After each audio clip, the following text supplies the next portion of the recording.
유럽연합 탈퇴의 거센 후폭풍이 영국을 강타하고 있습니다. 브렉시트법 입법 반대를 스코틀랜드 의회에 요청할 수 있습니까? 물론입니다. 정치 경제적 불확실성을 줄이고 싶은 EU 고위 관계자와 회원국들은 영국의 빠른 탈퇴를 촉구하고 있습니다. 탈퇴 51.9%, 잔류 48.1%. 이렇게 브렉시트 최종 확정이 된 뒤에 단 하루 만에 전 세계 주식시장에선 5천조 원이 사라졌습니다. 우리도 시총이 하루 만에 47조 원이 날아갔고요. 환율은 1,200원대로 오르는 그야말로 검은 금요일을 보냈죠. 오늘도 검은 월요일 되는 거 아니냐 이런 우려까지 나오는데 과연 이 후폭풍은 어디까지 갈 것인가. 브렉시트 그 이후를 진단해 보겠습니다. 우선 영국 분위기부터 살핍니다. 정동식 통신원 연결을 해보죠. 정동식 통신원님 나와 계십니까? 네, 안녕하세요. 우리가 도대체 무슨 일을 한 건가? 이런 여론이 영국에서 나오고 있다. 이게 진짠가요?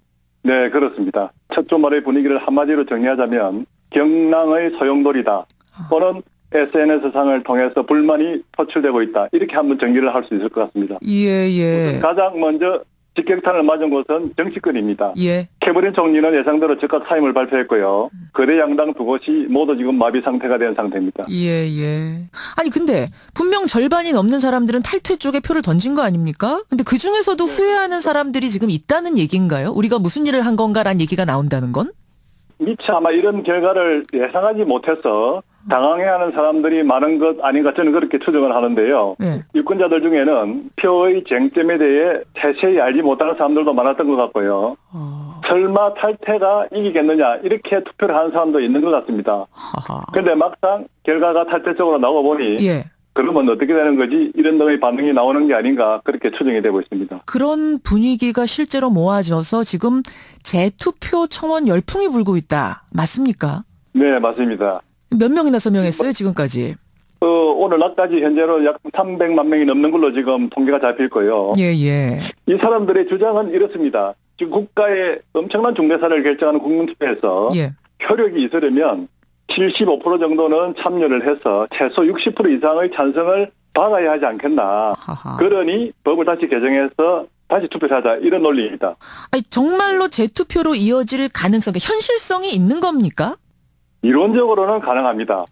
이 국민투표가 법적 구속력이 있는 게 아니어서 의회의 동의 과정을 거쳐야 되는데 그 과정에서 거부가 되면 다시 실시할 수는 있습니다. 그러나 이미 캐머런 총리가 재선거는 없다고 천명을 했고 지금도 충분히 혼란스러운데 뒷감당을 하기 어렵기 때문에 여기 있는 전문가들은 정치적 자살골이 될 것이다 이렇게 규정을 하고 있습니다. 재투표를 해서 또 받아들이겠는가 이런 문제가 또 생기는 거죠? 그렇습니다. 세대별로 갈라지고 지역별로도 표심이 나뉘어져서 나타났어요. 지금 분석을 해보면. 그래서 스코틀랜드 지역, 여기 이제 EU 잔류의 지지를 보냈던 스코틀랜드 지역에선 독립 요구가 나오고 있죠. 그렇습니다. 스코틀랜드의 자치 수반이 스코틀랜드의 EU 내 법적 지위를 유지하기 위해서 EU 내 회원국들과 협상을 시작하겠다. 이렇게 밝혔습니다. 영국은 나가려면 나가라. 스코틀랜드는 계속 EU에 남아있기 위해서 지금 EU 회원국들과 머리를 맞대서 방법을 찾아보겠다. 이런 내용이거든요.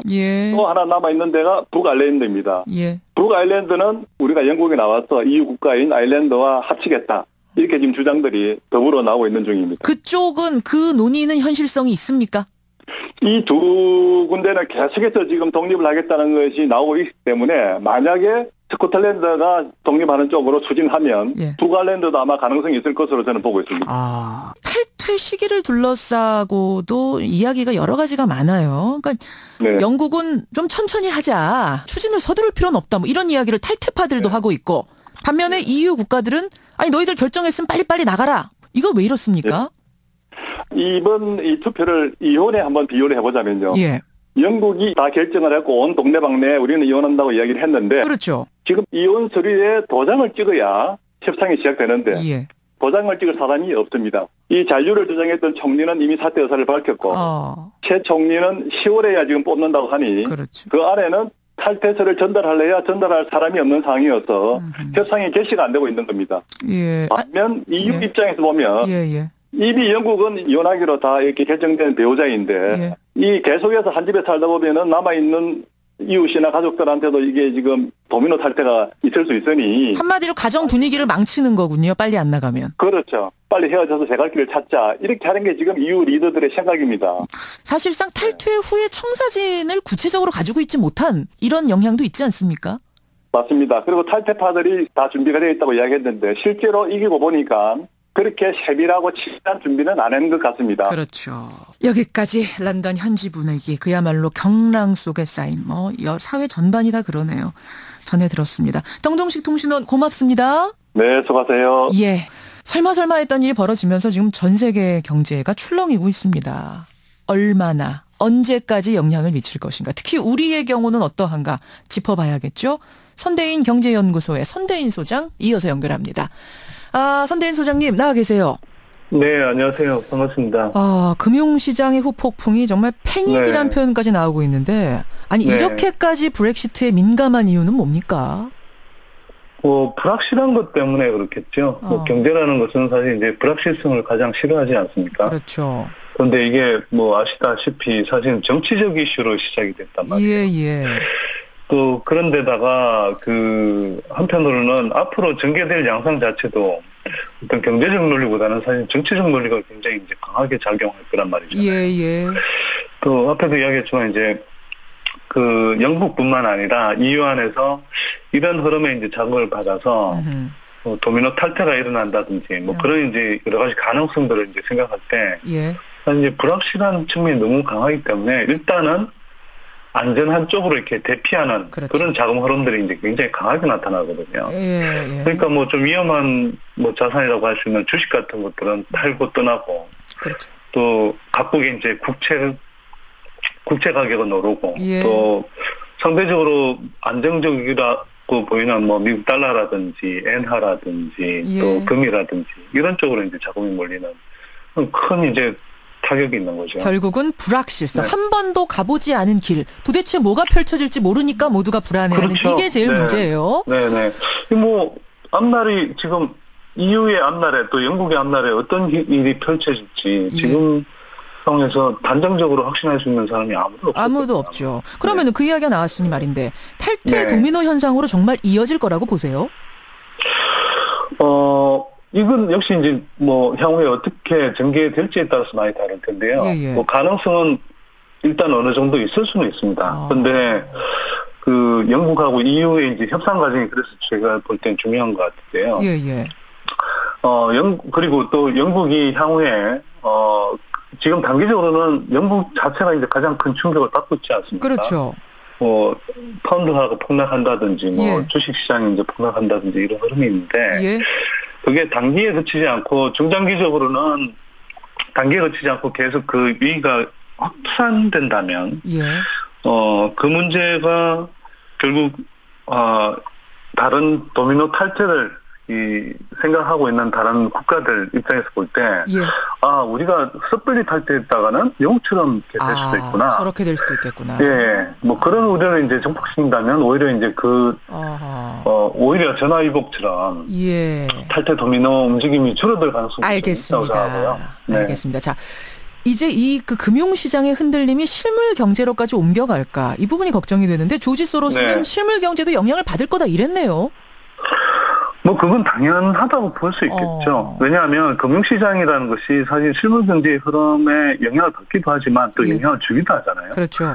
대표적인 게 2008년 글로벌 금융위기인데요. 이번 파장이 사실 그만큼 당장 커지기는 어렵지 않겠느냐 이런 생각이 좀 들긴 합니다만 어쨌거나 지금 특히 영국 같은 경우는 EU하고 헤어지면서 그동안 EU 회원국으로서 이렇게 봤던 어떤 수출상해 또 자금 이전상해 이런 등등 그런 혜택을 이제 입지 못하게 될 거거든요. 그렇죠. 또 한편으로는 여러 가지 이제 불확실성이 생기면서 특히 지금 어려움을 겪고 있는 신흥국 경제라든지 이런 나라에서 자금들이 빠져나가면서 사실 또 한편으로는 그 금융위기가 경제위기를 그러니까 경제 침체를 더 부추기는 그런 양상이 일정하게 전개될 가능성이 상당히 높다고 봐요. 그러면 우리는 어떤가? 우리 경제에 미칠 영향은 어떻게 판단하세요?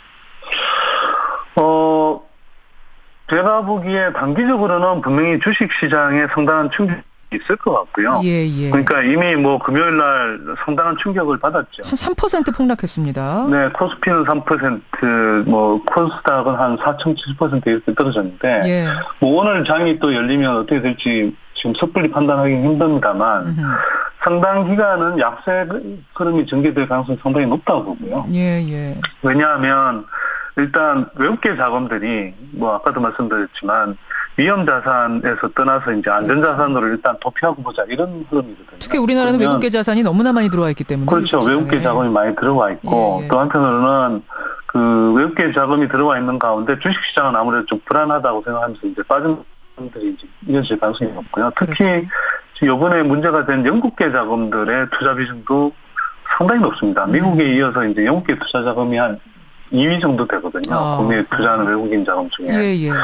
특히 1월부터 올해 1월부터 4월까지 외국인 순매수 금액의 한 15% 정도가 영국계 자금 정도. 알겠습니다. 상당히 영향이 큽니다. 그럼 이게 금융시장에만 그칠 것이냐? 뭐 최근에 재건축 열풍 대단했어요. 부동산. 이런 거품도 빠질 거라고 보세요? 이건 뭐 전면적인 위기 정도로 치닫으면 사실 부동산은 굉장히 위험할 수 있는 상황이긴 하죠. 근데 한편으로는 이게 단기적인 상황이 그치고 또 한편으로는 이것이 이제 지금 정부의 뭐 각종 뭐 재정 부양책, 지금 추가 경정 예산도 편성한다 이렇게 이야기를 하잖아요. 추경. 또 한편으로는 이런 뭐 경기 위축에 대응해서 정부가 기준금리를 추가로 그러니까 한국은행을 통해서 추가로 인하한다든지 또 부양책이 더 이어진다고 하면 부동산은 지금까지 이제 뭐 금리 인하라는 걸 이용해서 특히 재건축 단지 같은 경우는 그 단기적으로 금리 인하 흐름에 따라서 이렇게 투기 요소가 되게 강하게 작용하는 거거든요. 그래서 오히려 단기적으로는 이게 연장될 수도 있겠다 이런 생각이 좀 들긴 합니다. 단기적으로는. 근데 다만 이 불확실성이 커지고 또 그 위험도가 굉장히 높기 때문에 지금 이 재건축 가격이 상당히 이미 많이 오른 상태에서 버블에 가까운데 여기서 추격 매수가 일어난다고 그러면 사실 그 추격 매수 하시는 분들 입장에서 굉장히 좀 위험하실 수도 있겠다 이런 생각이 좀 듭니다. 지금 상황을 아무도 모른다는 게 그러니까 모든 것을 불안하게 하는 이런 상황이라는 말씀입니다. 뭐 그런 측면이 있죠. 추경은 사실상 확정되는 것 같아요. 지금 주말 사이 유일호 경제부총리 발언 들어보면요. 거의 확정적인 것 같다고 봐야 되죠? 뭐 그렇지 않아도 경기 침체다 이렇게 해서 이제 추경을 하려고 마음먹고 있었는데 이 상황이 터지면서 정부 입장에서 보면 좋은 핑계거리가 하나 더 생긴 거라고 저는 봐요. 이 방향은 맞습니까? 방향? 추경은 뭐 이렇게 볼 수 있겠죠. 사실 제가 보기에는 지금 추경을 하나 안 하나 큰 도움은 안 된다고 저는 봅니다. 왜냐하면 지금 우리가 어려운 게 구조적인 측면에서의 어려움이거든요. 그래서 뭐 주력 산업이 가라앉는다든지 또 뭐 가계 또 기업의 부채가 많다든지 뭐 또 글로벌 경기가 위축돼 있다든지 뭐 이런 문제들은 사실 되게 구조적인 문제인데요. 구조적인 문제들을 차근차근 조금이라도 이렇게 풀어가는 과정에서 그 충격이 이제 크는 걸 완화하는 측면에서의 추경은 필요할 수도 있다. 근데 중요한 것은 추경을 한다 안 한다보다는 추경의 내용이라고 저는 봐요. 그래서 우리가 부실 기업들을 더 연명해주는 식의 추경이냐 또는 부동산 거품이라든지 인위적인 이렇게 단기 부양책을 통한 그걸 하느냐보다는 오히려 좀 저소득 가게라든지 이런 가게들의 실제 소득을 좀 올려주는 알겠습니다. 그런 방향으로 좀 진행하는 것이 맞지 않을까 이렇게 생각합니다. 여기까지 말씀 듣겠습니다. 선대인 소장님 고맙습니다. 네, 고맙습니다. 선대인 경제연구소 선대인 소장까지 만나봤습니다.